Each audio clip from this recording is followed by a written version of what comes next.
Muito bem, vamos orar para a gente começar. Lembrando que hoje nós vamos meditar nas questões, né, onde nos leva realmente a refletir, tirar lições para nossos dias. Lembrando também que a resposta que eu coloquei aqui nos slides não quer dizer que é a certa, que é a correta, porque a ideia de desenvolver essas 10 questões dentro de cada tema é para levar você a pensar, para você não virar aquele papagaio que fala o que Jô disse, não. Aí, com as 10 questões, você é levado aqui a examinar tudo que a gente já viu e responder com suas palavras, tá? Então, essa é a ideia, tá bom? Vamos orar então para a gente começar. Sejam todos bem-vindos mais uma vez e bom dia. Vamos lá. Santo e maravilhoso, grande eu sou, nós temos aprendido a conhecer o teu caráter, a conhecer o teu verdadeiro nome, Yahweh. Nós te agradecemos por esta oportunidade de mais uma vez valorizarmos a misericórdia que nos é concedida, fazendo escolhas corretas, fazendo escolhas para a eternidade. Nós estamos sendo esclarecidos. Nós estamos vendo a direção que os fiéis tomaram, os poucos fiéis, melhor dizendo, tomaram, o resultado disso. Mas vimos também a esperança, todo o testemunho deles, a escolha que fizeram de se separarem da grande multidão, tudo a gente viu. E é o resultado de uma fé pura, de uma emuná pura. A gente vai entender um pouquinho sobre isso também no final. Por isso nós estamos aqui, unidos no propósito de te conhecer, de conhecer o teu caráter, de ter a nossa fé alimentada, a esperança no Messias que muito em breve virá nas nuvens dos céus. Tudo isso vem através do estudo da tua palavra, do testemunho, por isso nos ajuda a nos manter firme neste caminho. Obrigada por essa oportunidade. Visita, Pai, cada um aqui presente, cada família representada, que vão ver essa mensagem depois, esse estudo, possam refletir também e se prepararem, porque a perseguição já existe. Os que querem viver piedosamente, a perseguição já existe. Mas queremos ter a mesma fé que os mártires tiveram, que não amaram a própria vida em face da morte. Nos ajuda, por favor, nos mantém de pé. Precisamos. Sabemos que isso será unicamente com o poder e força que vem de Ti. Por isso, nos batiza, nos preenche com Teu Santo Espírito. Agradecemos por tudo, pelas bênçãos visíveis e invisíveis, e mais uma vez, com todos os dias. Te pedimos perdão pelos nossos pecados, te pedimos que visite os enfermos, como eu digo sempre, e todos os dias é uma notícia de alguém que está doente, de alguém que faleceu. Agora mesmo eu soube também de mais uma pessoa, irmão de uma moça que fez estudo bíblico, da Aline. Então, em representatividade a todas as outras famílias enlutadas, visita a família dela, conforta, seu irmão faleceu. Nós queremos muito em breve ver Cristo nas nuvens, ver o Messias nas nuvens. Nos prepara para isso. Todos nós aqui presentes que vão ouvir essa mensagem em algum momento possam estar no meio daqueles que estarão preparados, aguardando e dizendo: Este é o Deus a quem aguardávamos, nele nos exaltaremos e nos alegraremos. Completa a obra que começou na vida de cada um de nós. Nos ajuda a mortificar o eu, nos ajuda a aceitar o trabalho do Teu Santo Espírito em nossa vida, que nos convence do pecado, da justiça e do juízo. Não permita que nenhum de nós sejamos rebeldes, que o caminho tem sido mostrado e a decisão deve ser tomada. Nos ajuda, nos encoraja a isso. Te pedimos essas bênçãos e já te agradecemos em nome do Teu Filho, Teu único Filho, o Messias. Amém. Então, vamos para as 10 perguntas dentro do tema do capítulo 2. Lembrando ainda que estamos estudando o livro Grande Conflito, mas também acompanhando na versão A Grande Controvérsia, porque para vocês perceberem que existe a gente falou isso lá na introdução da introdução, primeiro vídeo dessa série, onde existe uma ideia, né, de que a grande controvérsia não é o livro fiel, cuidado, queime, jogue fora, e a gente está vendo que, pelo contrário, ele está sendo mais fiel à versão de 1911 do que esse condensado que a gente tem aí. Mas isso agora não vem ao caso, só para lembrar. Você tem, através desses momentos, uma prova de que ele realmente é completo. Pode ler, pode estudar, pode distribuir, tá bom? Vamos lá, então. Primeira pergunta. Por que os cristãos dos primeiros séculos foram tão duramente perseguidos pelo Império Romano?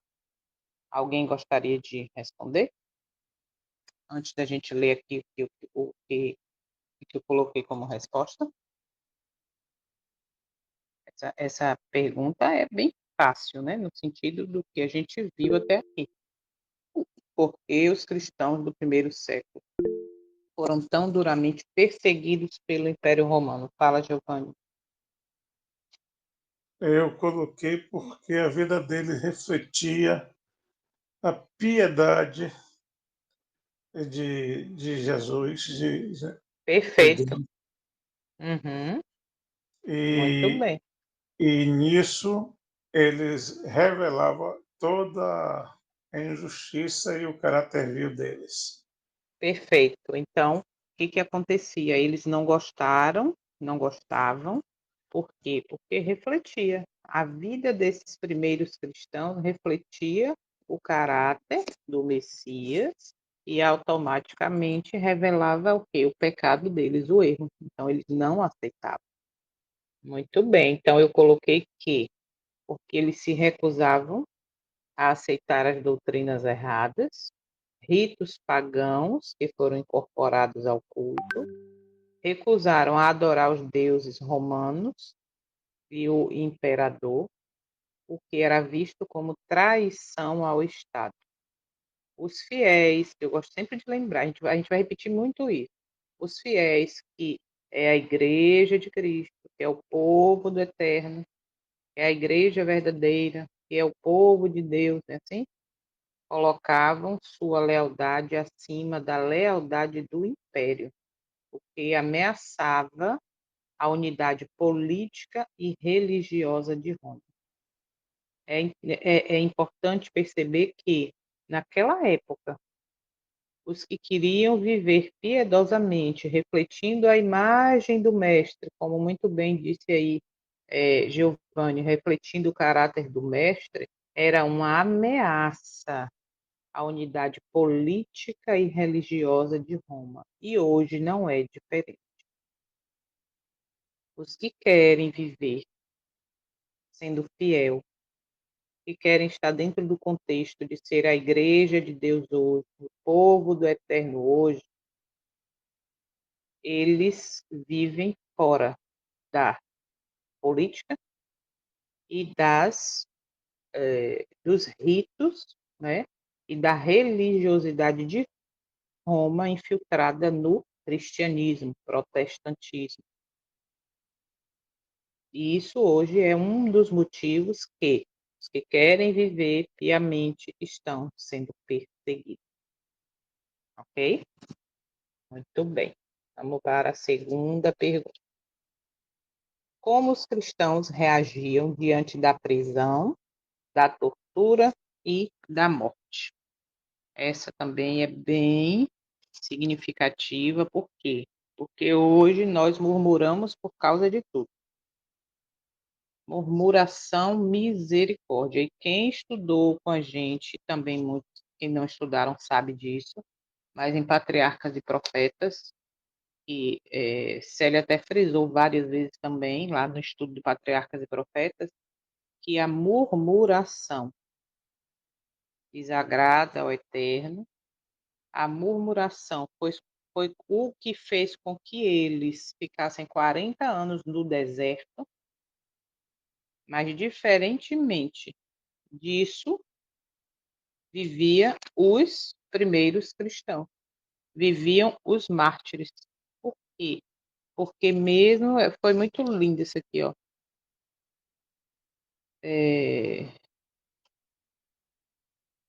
Foi um tempo de profunda angústia para os fiéis seguidores de Cristo. Cadê a parte que eu quero? Aqui. Sob a mais bárbara perseguição à Igreja de Cristo, de Jesus, do Messias, perseverava imaculada na fé, embora privado de todo o conforto da luz solar, tendo como lar o seio da terra. Estou lendo o parágrafo 5 do segundo capítulo. Obscuro, mas amigável, não proferiram qualquer reclamação. Com palavras de fé, paciência e esperança, eles se encorajavam uns aos outros a suportar a privação e a aflição. Então, como é que eles reagiam diante da prisão, da tortura e da morte? Com fé, coragem e até alegria. Agora imagine numa situação dessa. Muitos enfrentavam os tormentos cantando hinos, orando e testemunhando de sua esperança no Messias, o que impressionava até seus algozes. Em momento nenhum eles murmuravam. Guarda isso para a tua vida. Em momento nenhum eles murmuravam. E hoje a gente vê, muitas vezes, estamos nesse erro de murmura e reclama de tudo, porque não deu certo, porque, sabe? E, assim, a gente tem que reconhecer que isto não agrada ao Eterno.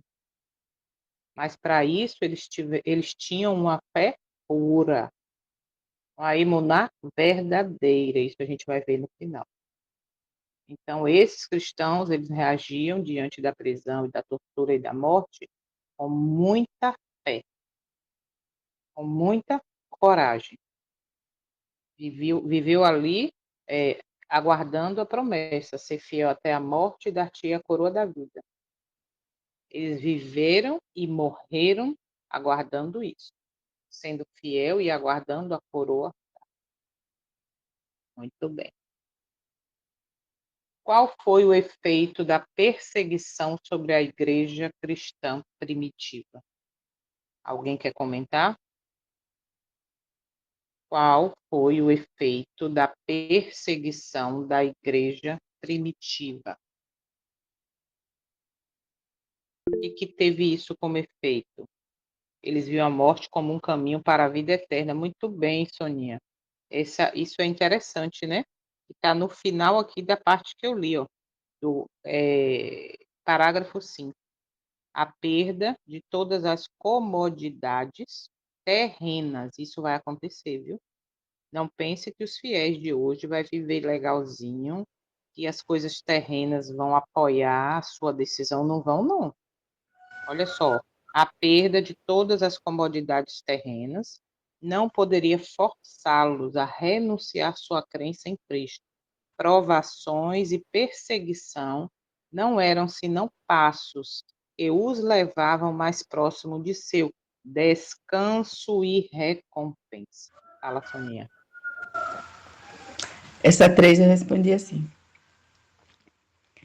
A perseguição à igreja cristã primitiva, embora tenha causado sofrimento e martírio para muitos, também resultados paradoxais, contribuindo para o crescimento da fé cristã. O crescimento do cristianismo durante a perseguição, especialmente após o Edito de Milão, em 313, que concedeu tolerância religiosa, demonstra a resiliência e a capacidade de adaptação da igreja primitiva. Muito bem. Então, a gente vê aí E o que resultado existe. da perseguição é o fortalecimento da fé, né? A propagação da mensagem, eles não Uhum, pararam, faziam aumentar, muito o bem. desenvolvimento teológico, organização da igreja. Muito bem. Então, você vê que existiu um efeito positivo. E esse efeito positivo traz a história deles, o exemplo deles para nós até hoje. E Giovanni comentou aqui, o efeito foi a pregação do evangelho a lugares remotos, fazendo o crescimento da fé cristã. Muito bem. Quem não quiser participar falando, pode escrever também, que a gente lê aqui, tá? Tem gente que de repente não se sente bem estar falando, mas pode escrever aí. Então, o que a gente colocou aqui? Esse efeito foi, ao invés de destruir a fé, a perseguição purificava e fortalecia a igreja, os fiéis, ok? E eram fiéis, aqueles poucos. Muitos se convertiam ao ver a coragem dos mártires e os verdadeiros crentes eram distinguidos dos falsos. Por que o verdadeiro e o falso? Sou eu que estou falando isso? Não. O testemunho fala no parágrafo 13 assim. Sempre tem havido, lembra que quem não fez ainda, enumerou os parágrafos, faça isso, porque no momento desse facilita, tá? Ainda mais que amanhã, se o Eterno permitir, a gente vai começar o capítulo 3, então enumere já ele, tá bom? Vamos lá.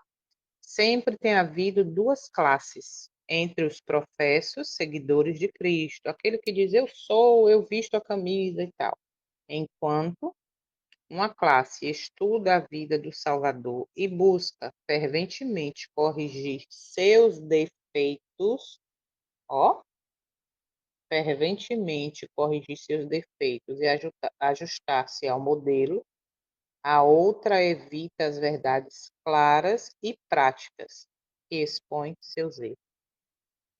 Então a gente vê que muitos se convertiam e nesse momento de perseguição, os verdadeiros crentes eram distinguidos dos falsos. Isso aconteceu no passado, acontece em toda a história e vai acontecer e já está acontecendo, melhor dizendo, agora no futuro, nos nossos dias, tá? Por quê? Porque a história se repete. Muito bem, vamos lá. Quarta pergunta. Por que o sangue dos mártires foi chamado de semente para a igreja? Bom, a semente a gente já sabe, dá uma ideia de quê? Vai na terra, a gente bota lá, ela brota uma nova planta, uma nova vida, né? Derramada ali na terra, então a gente vê que houve isso em relação aos mártires. Por quê? Porque, Lúcia, quer falar? Fala, querida. Aqui é Bom o dia. esposo de Lúcia. Pronto, fala, irmão. Porque o sangue dos mártires, quando caía na terra, Hum. cada vez mais nascia mais cristão, se convertia muito mais. Uhum, Isso uhum, dava testemunho. E isso, isso é o que nós devemos hoje observar, que nós devemos ser desse jeito, verdade. firme, fiel e leal a Deus. Amém.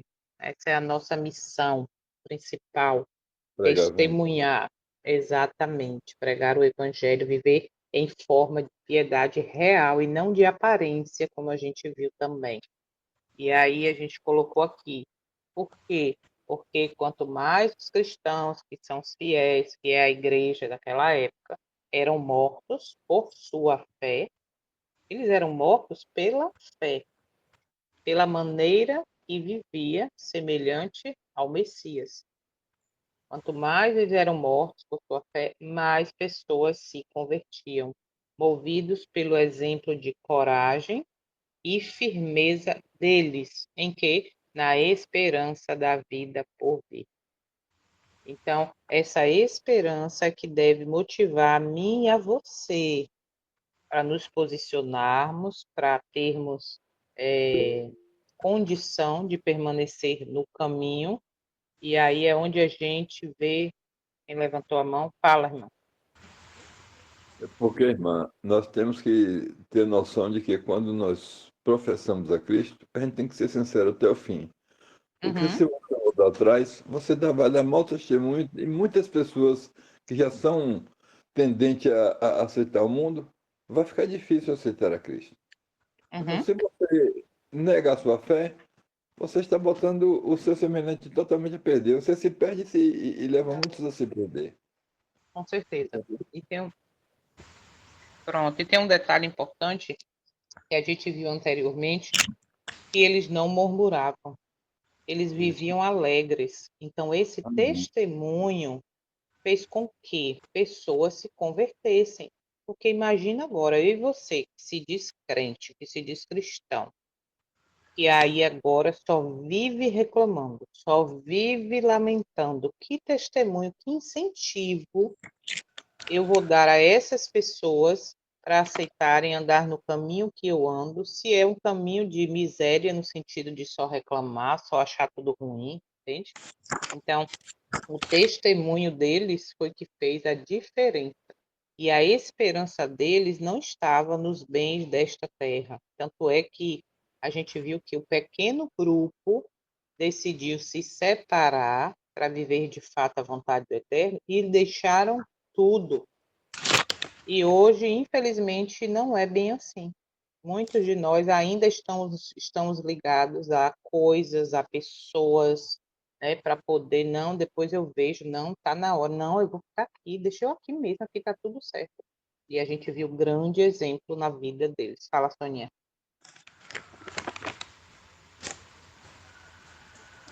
Deixei aberto, mas deixa eu falar.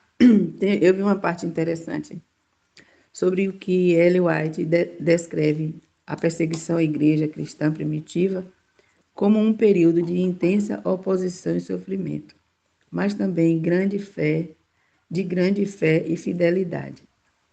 Ela enfatiza que a perseguição, embora dolorosa, serviu para purificar e fortalecer a igreja, Uhum, afastando os falsos convertidos, achei interessante, como hoje, né? uhum, uhum, E revelando a verdadeira devoção dos seguidores de Cristo.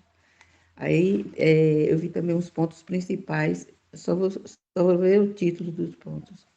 Pontos principais sobre a perseguição na igreja primitiva, segundo Ellen White. Serviu para a intensa oposição, que eles permaneceram firmes, né? O uhum, martírio e o sofrimento, que serve para a gente até hoje, uhum, e vai servir verdade, é para isso que a gente está se preparando, a gente tem consciência disso, né? é verdade. Nossa fé seja inabalável como a deles, serve para a purificação da igreja, fortalecimento da fé. A gente tem visto isso, quando a Uhum, gente vai se aprofundando, a gente está se fortalecendo, né? com certeza. Abre um E tem horizonte. abre, sem dúvida. No parágrafo 20, falando ainda do resultado desse sangue, do testemunho deles, no parágrafo 20, no meio do parágrafo, tem uma parte que diz assim: o evangelho é uma mensagem de paz, ou seja, eles estavam em paz em meio à perseguição. Mas olha por quê. O cristianismo é um sistema que, se recebido e obedecido, observa, espalharia paz, harmonia e felicidade através de toda a terra. Por que que o sangue deles, né, foi chamado de semente? Por que que muitos aceitaram, mesmo eles lá sendo maltratados e mortos do jeito que foram? Que eles tinham paz.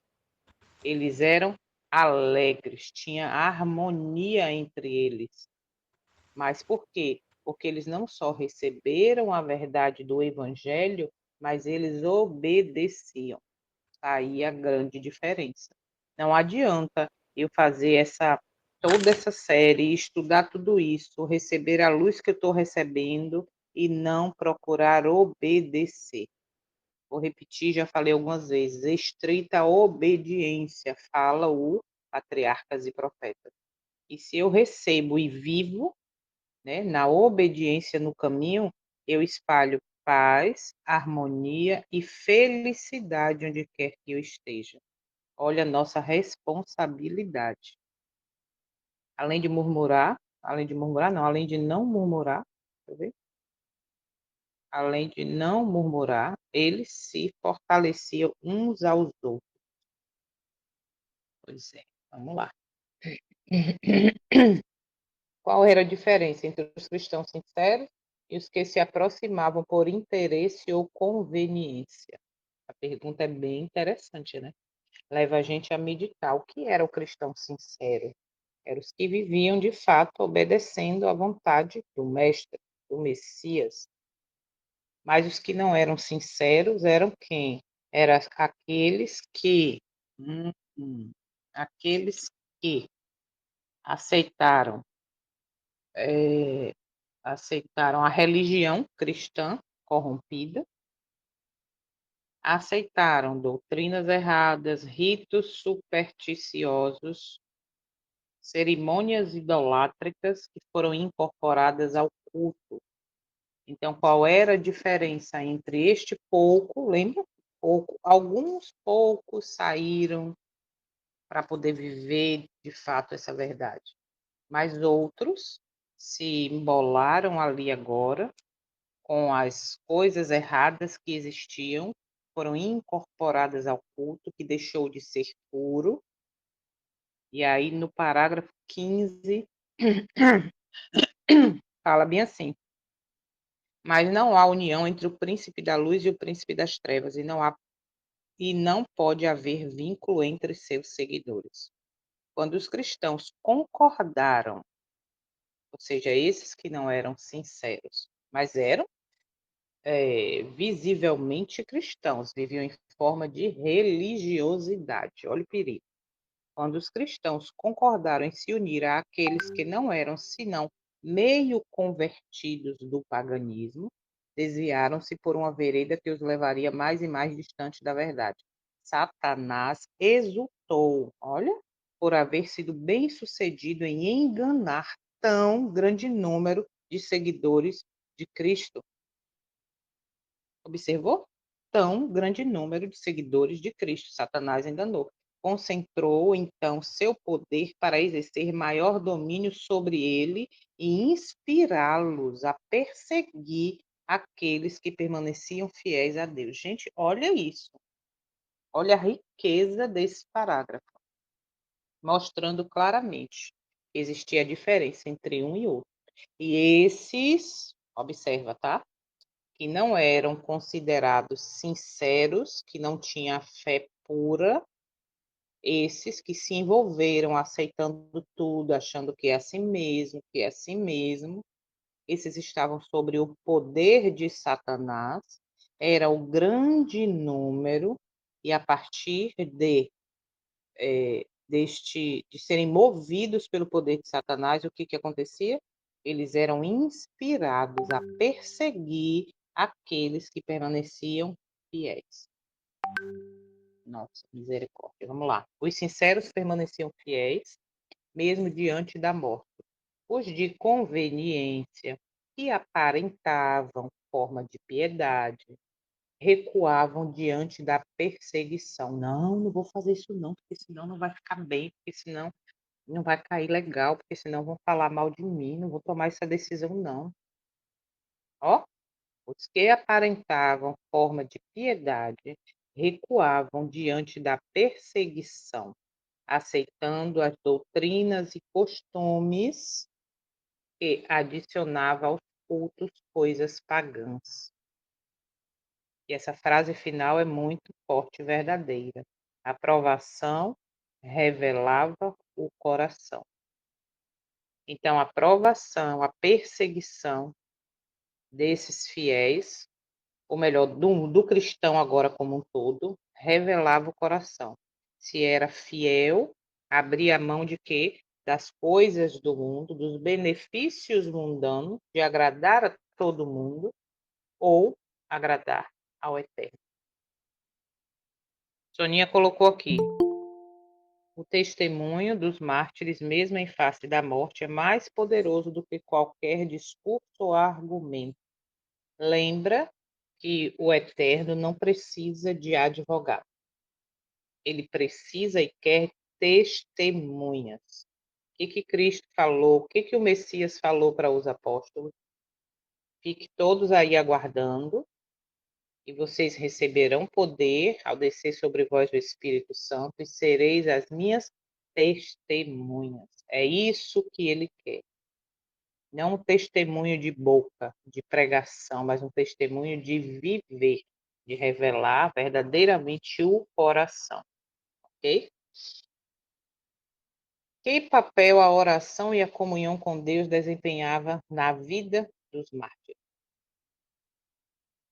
Foi o que tinha de mais profundo, necessário e importante. A vida de oração e de comunhão foi com que fez a vida de intimidade com o Eterno, foi o que fez com que eles seguissem fiéis até o fim. Era o fundamento de sua força, que a oração e a comunhão, a intimidade. Eles se separaram do grande grupo para ter uma comunhão pura, uma fé pura. Eles estavam ligados uns aos outros no mesmo propósito de fidelidade. Estavam tão ligados ao Messias que nada os podia separar dele, nem mesmo habitar nas cavernas escuras e até enfrentar a morte. Então, a intimidade que eles tinham, o conhecimento, a certeza de que a vitória estava no Messias, tá? Eles desejavam tanto a companhia do Messias. Vocês acham que eles entregaram a vida deles porque tinham a promessa de andar na cidade de ouro? De ver, de ter uma árvore da vida que cada mês dá o seu fruto? De beber água pura? Não. O que eles fizeram tinha o propósito, sabe de quê? A esperança de de viver eternamente com o Messias. Aí a gente para até para meditar e pensar: o que é que está me levando hoje a preparar, a buscar o caminho eterno, o caminho da vida eterna? É a companhia do Messias que me salvou e muito em breve virá nas nuvens do céu? Ou são as vantagens de não ter mais morte, nem pranto, nem dor? De ter a garantia da comidinha todo dia pura, a fruta, entende? Então, nós devemos entender que essa vida de oração, de comunhão, de intimidade, de refletir o caráter do Eterno que eles acreditavam, foi que fez a diferença. Deixa eu ver que alguém escreveu alguma coisa aqui, só vi subindo aqui o negocinho. Bom, cadê? O testemunho dos mártires, mesmo em face da morte, é mais poderoso que qualquer discurso ou argumento. Essa prática espiritual, de que da oração e comunhão, fortalecia a fé dos mártires, permitindo-lhes perseverar na fidelidade a Cristo, mesmo diante da morte. Muito bem, vamos seguir. Como Satanás agia por meio dos impérios terrenos para tentar destruir a igreja? De várias formas a gente viu, né? Usava o poder político e religioso para instigar perseguições, a gente leu aqui na estante, espalhar o medo, tentando assim impedir a propagação do evangelho. Mas não era só impedir a propagação do evangelho, era impedir a adoração pura, genuína, de acordo ao padrão do céu. Lembra que a gente leu no no parágrafo 12, que diz assim: a maioria dos cristãos, olha, afinal, concordou em baixar seu padrão e foi formada uma união entre o cristianismo e o paganismo. Muito embora os adoradores de ídolos professassem estar convertidos e unidos à igreja, ou seja, a esse povo fiel, puro, eles ainda se apegavam à idolatria. Observa isso, mudando apenas os objetos de adoração. Hoje está diferente? Aí a gente ouve aquilo que a gente fala sempre, a história se repete. Então, do mesmo jeito que Satanás agiu no passado, lembra que a gente acabou de ler aqui também na estante, e foi bem sucedido, Satanás, em enganar grande número de seguidores de Cristo. E como foi que ele fez isso? Colocando doutrinas humanas, incorporando ao culto cerimônias idolátricas e impedindo assim a propagação do puro evangelho, da adoração pura no padrão do céu. E muitos hoje estão enganados, sendo enganados e levados do mesmo jeito. De que forma a firmeza dos mártires refletia o caráter do Messias? Pergunta profunda. Por isso, gente, quem não fez ainda, dedique tempo, leia o capítulo, assista os vídeos que a gente já viu até aqui, responda, pense, reflita, que é importante você fazer isso por você, ok? Satanás pode incitar governos e líderes, perseguir e matar cristãos, buscando eliminar a igreja pela força, pelo medo, né? Vamos lá. De que forma a firmeza dos mártires refletia o caráter do Messias? Eles demonstravam amor, perdão, paciência, ok? E entrega, mesmo diante do sofrimento, da morte, exatamente como o Messias na cruz. Fala aí, irmão. Abre o microfone. Nós vemos quando Pedro e Paulo, ele foi perseguidos, os dois, que foram presos várias vezes. Uhum, E eles era proibido de falar de Cristo. uhum, Fala, se a gente não falar, as pedras vão clamar. sim. Aí mostra a fidelidade deles, que a maioria das pessoas tentava intimidar os cristãos a não viver pregando a realidade de Cristo como Messias. Por Uhum, quê? Porque aquilo ali incomodava eles, tirava eles dos planos deles. E aí muitas pessoas se convertendo. Mas chegou ao ponto deles intimidá-los. E não sei se hoje nós vamos chegar a esse ponto, mas eu espero que sim. A gente tem que mostrar que nós somos servos de Deus e não servos de Satanás. Para ceder às tentações, ceder os reclamos, como a senhora está falando aí, que as pessoas perseguiam e imposicionavam as coisas e eles terminavam cedendo para poder não uhum, criar, né, atritos. uhum. Para ficar de boa, né? Para ter a imagem limpa. Olha, tá vendo aí? Eu sei como é que é, aparência, né? E a Bíblia fala que no mundo teria aflições, nós temos demônio. Eu venci o mundo. Então, Uhum. se venceu, por que o homem não pode vencer? Qual o motivo que o homem não pode vencer? Quem é que, quem é que diz que o homem não pode vencer? Só se fosse com Satanás. Satanás mesmo, porque Cristo fala que nós temos poder quando nós buscamos a Ele. Isso é, quando nós nos colocamos e buscamos o Espírito dele. Porque sem sinceridade, sem fé, sem coragem, nós não temos coragem, não temos capacidade de seguir. Mas com Cristo na frente temos. É E foi verdade. muito provado naquela época.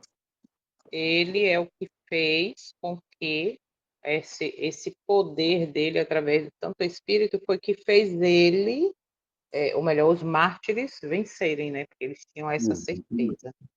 E aqui a gente diz assim, ou no parágrafo, eu sempre quero falar capítulo, paro para pensar. Parágrafo 18 diz assim: bom seria para os fiéis, a igreja e o mundo, se os princípios, ou seja, a firmeza dos mártires que refletiam o caráter do Messias, que são os princípios que atuavam neles no passado, fossem revividos no coração do professo povo de Deus hoje.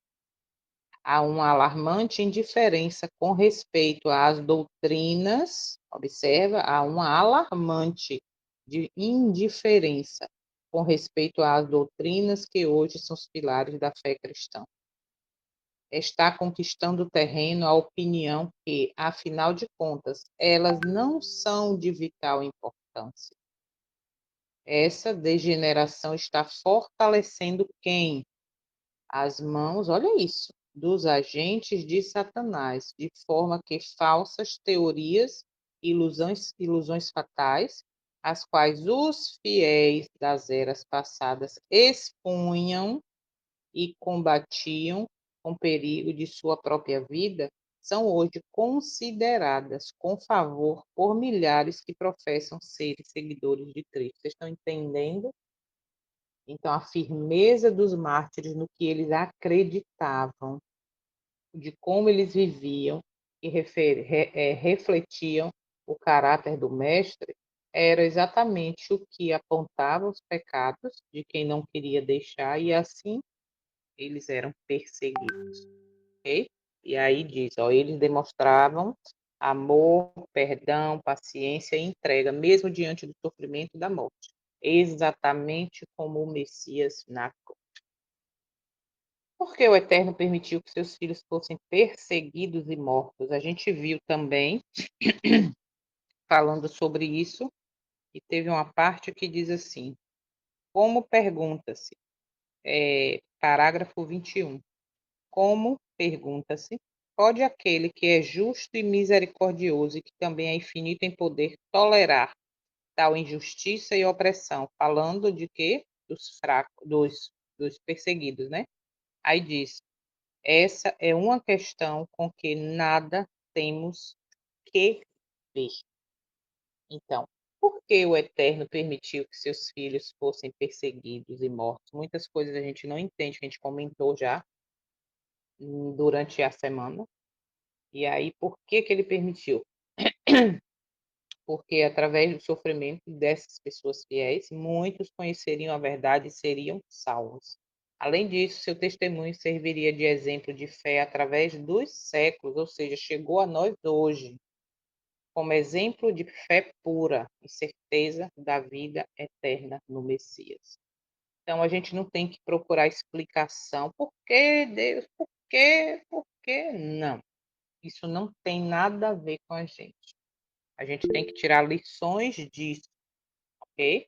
Fala, irmão. Além de tudo, minha irmã, a pessoa que não é fiel, ele já demonstra que não tem interesse na vida eterna.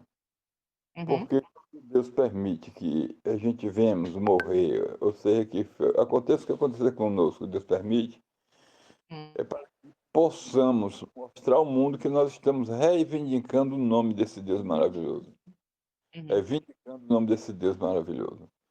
E que se a gente não tiver a fé suficiente para vencer essas barreiras, aí esse povo não vai ter convicção de entender quem é realmente o Salvador. Então, uhum, só através das pessoas que são fiel, que busca, que se interage e se coloca na mão de Cristo e deixa que tudo aconteça sem reclamação, sem, sabe?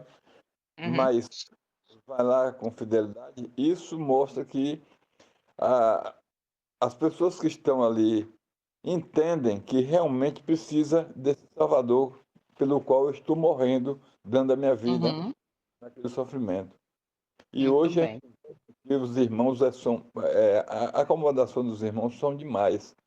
Às vezes a gente até pede assim, ou quem quer ajudar na programação, e tal, uma ou outra mão se levanta. Poucas Uhum, pessoas querem participar das coisas, dos planos de Deus.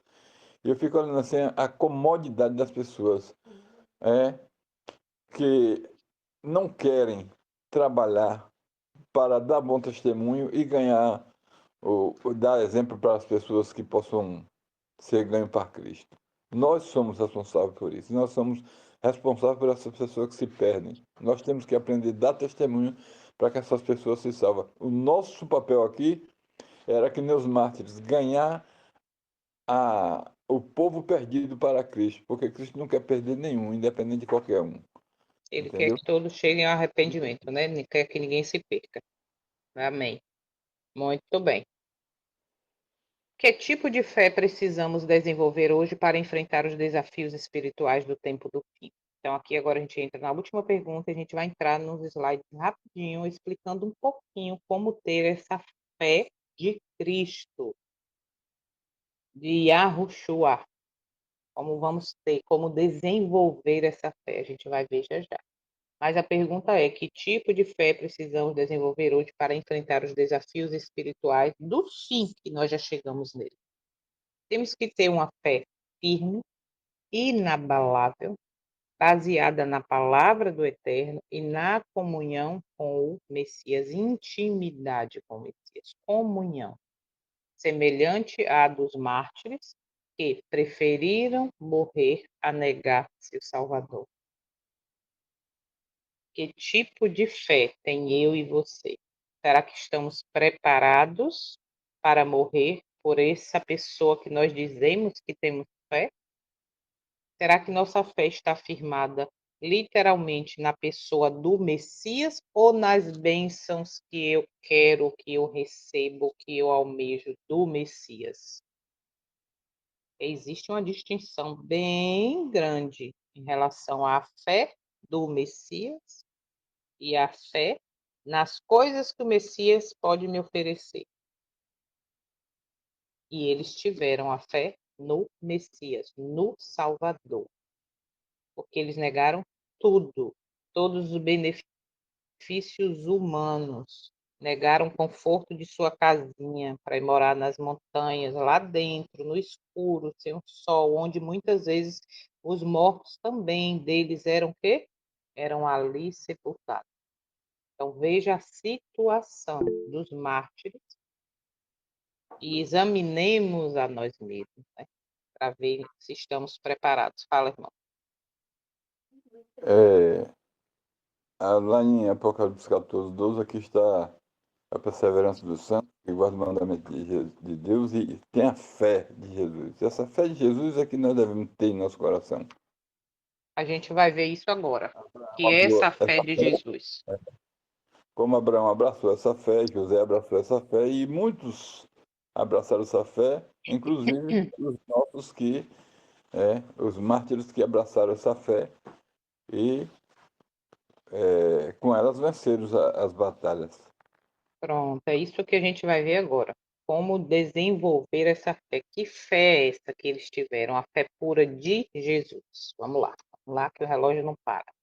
A fé pura, a emuná, pode ser descrita como uma confiança simples, sincera e inabalável no Eterno, livre de interesses egoístas, olha, dúvidas corrosivas ou manipulações humanas. Manipulações humanas, observa, tá? É uma fé que se expressa com humildade, obediência e amor, mesmo quando não há respostas imediatas ou visíveis. É como a fé de uma criança, confiante, dependente e cheia de esperança. Como Miriam fala, eu não tenho todas as respostas, mas eu estou caminhando por amor à obediência, em obediência pela fé. Jacó, ou Abraão, não teve todas as respostas. Ele não viu um resultado imediato, mas ele seguiu. Larga tudo, tua parentela, e vai para a terra. Mas eu não vou não, que eu não sei onde é, não sei qual é o endereço, não sei como é que está lá. Não, ele foi. Então, a fé pura está baseada nisso, numa confiança profunda, mas ao mesmo tempo simples, sincera e inabalável. Significado de emuná no hebraico está aí, significa fidelidade, firmeza, estabilidade e confiança constante. Essa constância me chamou a atenção. Confiança constante, ou seja, independe se eu estou de boa, como diz, ou se eu estou sendo perseguido. Não é só acreditar em algo, mas viver de acordo com essa confiança, mesmo sem ver resultados imediatos. É mais relacional do que teórico. É uma aliança contínua com Yahweh, baseada em compromisso e obediência. Lembrem sempre disso. Vamos ver aqui 7 pilares para desenvolver a fé de Jesus. A fé emuná, pura. Conhecimento do caráter do Eterno. Ponto 1. Não se pode confiar em quem não se conhece. A fé cresce ao conhecer quem Yahweh é, seu amor, justiça, misericórdia e fidelidade. Salmo 9:10. Os que conhecem o teu nome, olha o nome aí agora. Os que conhecem o teu nome confiam em ti. Conhecimento da palavra do Eterno, ou seja, da Bíblia. A fé pura nasce e cresce ao ouvir a palavra. Romanos 10:17 faz isso, né? Fala sobre isso. E a fé vem pelo ouvir e o ouvir da palavra, o ouvir a palavra. A leitura e meditação constante da Bíblia alimentam a alma e esclarecem a vontade do Eterno. E também olhar para o exemplo do Messias. Leia os evangelhos, prestando atenção em quem como o Messias, confiava no Pai, como orava, como entregava tudo, mesmo quando sofria, ele dizia: não seja feita a minha vontade, mas a tua. Então, o conhecimento do caráter do Eterno é um pilar para desenvolver essa emuná. Ponto 2. Comunhão constante com o Eterno. A oração e o estudo. Lembra, a gente viu lá agora, na vida dos mártires, a oração e a comunhão? A oração e o estudo da palavra aproximam você dele e aliam seu coração à vontade divina. João 15:4, permanecer em mim, eu permanecerei em vós. Cultivar comunhão constante com o Eterno, assim como o Messias buscava o Pai todos os dias, também somos chamados a manter uma vida de oração, estudo da Bíblia e entrega diária. E também dentro da comunhão está a oração sincera e constante. A comunhão diária com o Eterno por meio da oração fortalece o relacionamento com Ele e aprofunda a confiança em seu caráter e promessas. Então, a gente já viu aí 2 pontos, pilar da fé, é pura, emuná. Ponto 3, obediência, prática e perseverante. A verdadeira fé se expressa em atitudes, mesmo sem ver resultados imediatos. Obedecemos porque confiamos. Ou seja, a fé sem obras é morta. Eu devo confiar. Obediência e prática da fé. A fé verdadeira se mostra em ações. Obedecer mesmo quando é difícil ou quando não se entende tudo é um sinal de fé madura e pura. Olha, e dica: obedeça mesmo sem entender tudo. Emuná é fé ativa. Você age mesmo sem ver. A confiança se revela na prática. Obediência, generosidade, perdão e serviço. Ponto 3, então, aí. 4, fidelidade nas provações. Isso a gente vê tudo dentro do retrato da vida dos mártires, tá? Fidelidade nas provações. A fé purificada no fogo. Crer em Yahweh quando tudo vai bem é fácil. O desafio é continuar confiando quando tudo parece desabar. Permanecer firme nas promessas. A fé do Messias foi provada no deserto, no Getsemane e na cruz. A nossa também será. Observa. E é justamente nas provas que a emuná se fortalece. A fé cresce. Dependência total de Yahweh. A fé pura reconhece que sem ele nada somos. Confiar nele nos altos e baixos da vida, mesmo sem ver, mesmo sem entender. Nós também comentamos isso durante a semana. Contamos o caso lá de Nailton, que caiu, né? O que aconteceu. Então, confiar mesmo sem ver. É uma dependência. Ponto 5, dependência total do Espírito Santo. A fé verdadeira é um dom do Eterno. Precisamos do Espírito Santo para nos convencer, fortalecer e manter firmes na caminhada. Zacarias 4:6. Nem por força, nem por poder, mas pelo meu Espírito. Simplicidade e humildade. O Messias exaltou a fé dos humildes e das crianças. Uma fé pura não se apoia em orgulho, em razão humana ou autossuficiência, mas se rende à sabedoria divina. Peça ao Eterno essa fé. Como os discípulos, podemos orar: Senhor, aumenta a nossa fé. Yahweh, o grande eu sou, aumenta a nossa fé, a minha fé. Ele tem prazer em fortalecer nossa confiança nele. Ponto 6. Testemunho e gratidão constante. Compartilhar o que o Eterno tem feito fortalece sua fé e inspira outros. Lembra? Eles compartilhavam, eles estavam ali unidos. A gratidão cria uma mentalidade de confiança e esperança. Salmo 105, verso 1, anunciar entre os povos os seus feitos. Provas e experiências espirituais. A fé é purificada no fogo das dificuldades. O ouro é purificado aonde? No fogo. Cada prova vencida com ele fortalece e purifica ainda mais a confiança nele. Testemunhe de sua fé. Caminho a Cristo, página 125 diz: devemos contar as bênçãos de que somos diariamente participantes. Isso manterá viva nossa fé e nos preparará para maiores provas. O exercício da fé nos ensina a confiar mais plenamente em nosso Pai Celestial. Último pilar: a esperança viva nas promessas do Eterno. A fé do Messias olhava além do presente. Crer nas promessas futuras mesmo sem ver. Não entendo o caminho, não sei o resultado, mas vou. 2 Coríntios 5:7, porque andamos por fé e não por vista. Obreiros Evangélico, página 261 diz: a fé toma ao Eterno em sua palavra, não perguntando se a promessa pode ser cumprida, mas confiando nele e dependendo de sua palavra. Retenhamos firme a confissão da nossa esperança, porque fiel é o que prometeu. Hebreus 10:23. Então, o que é de fato ter essa fé de Jesus, essa fé de Yahushua?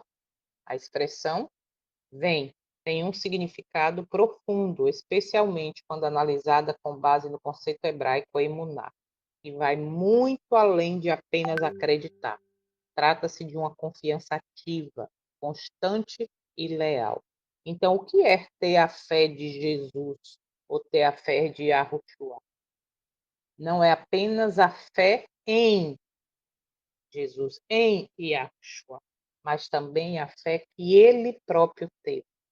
Uma confiança perfeita no Pai, mesmo em meio ao sofrimento, à rejeição e à cruz. Apocalipse 14:12 fala dos santos que guardam os mandamentos de Deus, de Yahweh, e têm a fé de Jesus, do Yahushua. Isso aponta para um tipo de fé que reflete a fidelidade total, perseverante e obediente até o fim.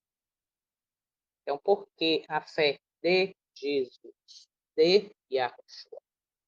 A fé é uma confiança, a fé tá? Olha o exemplo de quem é a fé.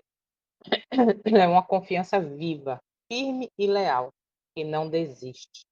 Emuná não depende de emoções ou provas visíveis, mas de um relacionamento profundo com o Eterno, com Yah. É assim que transforma uma crença em estilo de vida. A minha fé pura deve ser um estilo de vida, dentro dos princípios. Finalizando, ao contemplarmos estas palavras de oração, entrega e louvor, ecoa em nosso coração a verdade eterna. Seguir o Messias é mais do que uma crença, é um chamado à rendição total. A fé verdadeira, a emuná bíblica, não é apenas convicção intelectual, mas lealdade incondicional ao Eterno. Mesmo quando o caminho se estreita, mesmo quando o custo se torna alto, até o custo da própria vida, né? Então, vivemos dias em que ser discípulo de Yahushua, exige mais do que religiosidade, exige coragem, exige que abramos mão de nós mesmos, que morramos para o mundo e estejamos prontos a viver. E, se necessário, morrer por aquele que nos amou até o fim. Pergunta para mim, para você. Estou eu disposto a pagar esse preço? Estar pronto para ser fiel até a morte, mesmo que isso signifique o escárnio, a rejeição, a perseguição ou até mesmo o martírio? Estamos prontos para isso? A fé emuná, ou seja, pura, nos sustenta quando as palavras acabam. Ela nos mantém firmes quando os ventos contrários sopram. É a fé dos mártires, dos profetas, dos apóstolos. A fé de Yahushua no Getsemane. Hoje, o Espírito Santo convida a mim e a você a sair da superficialidade da religião e a tomar uma decisão radical. Como assim? Ser inteiramente do eterno diabo, ser fiel em tudo, em algumas coisas, em tudo, estar pronto para viver e, se preciso for, morrer por ele. Levante-se, fortaleça-se, não tema, porque os olhos do Eterno passam por toda a terra para mostrar-se forte. Para quem? Para com aqueles cujo coração é totalmente dele, segundo a Crônicas 16, verso 9. Seja um com Yahushua. Esteja pronto. O tempo é agora. Não é amanhã, não é 2026, não é esperar decisões que vêm aí de uma grande reunião, vou esperar ver o que é que vão falar, o que é que vem de novo. Não. Vá para a Bíblia. Vá para a Bíblia. Lá tem todas as normas e caminho que eu e você devemos trilhar para sair do engano, como esses poucos mártires, esses poucos que se separaram para buscar viver a fidelidade. Ok? Qual é a sua escolha hoje? Só existem dois grupos. Aquele pequeno, que no meio dos milhares e milhares saíram. Vamos voltar para o primeiro capítulo. Deixaram Jerusalém, ouviram aquele homem que subia e descia, avisando que vai ser destruída, e os 7 últimos anos de misericórdia. E saiu, esses que saíram, que se decidiram, que se posicionaram, foram salvos, mas quem continuou aceitando tudo, as coisas erradas, humanas, adicionadas ao culto de adoração que deveria ser puro, simples, esses se perderam. Então, qual é a minha e a sua decisão hoje? Você estaria pronto para morrer por sua fé? Sua fé emuná é pura, igual, semelhante ao dos mártires, semelhante ao do Messias? Então, só depende de mim e de você tomarmos uma decisão. Eu quero só ler aqui o final, para a gente encerrar.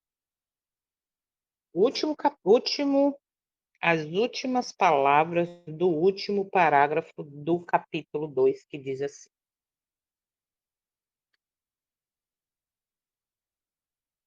Vamos lá. A outra e mais importante questão que deveria chamar a atenção de nós, da igreja de hoje. O apóstolo Paulo declara que todos os que piamente querem viver em Cristo Jesus padecerão perseguições. Por que é? Pois que a perseguição parece em grande parte adormecida. A única razão é que esse povo evangélico que veste a camisa, que diz que vive aparentemente em forma de piedade, a única razão é que a igreja se conformou com os padrões mundanos e, portanto, não desperta oposição. Hoje quase não existe protestantismo. Hoje todo mundo agora é evangélico, porque o protestante que quer ser fiel e começa a protestar sobre as coisas erradas, ele é perseguido. Aí diz, a única razão é que a igreja se conformou com os padrões mundanos e, portanto, não desperta oposição. A religião, olha corrente em nossos dias não é daquele caráter puro e santo que marcou a fé cristã nos dias de Cristo e seus apóstolos. É unicamente, isso é muito triste, por causa do espírito de transigência com o pecado e as grandes verdades da palavra de Deus são tão indiferentemente consideradas, porque há tão pouca piedade vital na igreja que o cristianismo é aparentemente tão popular no mundo. Hoje, ou melhor, haja um reavivamento da fé. Observa, da fé pura, emuná, e poder da igreja primitiva, e o espírito de perseguição será revivido, reacendendo-se as chamas da perseguição. Eu quero dizer que hoje alguns poucos estão sendo reavivados, buscando alimentar, viver os pilares dessa fé pura da emuná.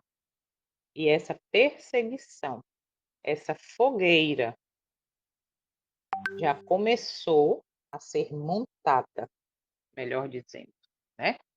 Já começou a colocar os gravetos no pé dessa fogueira.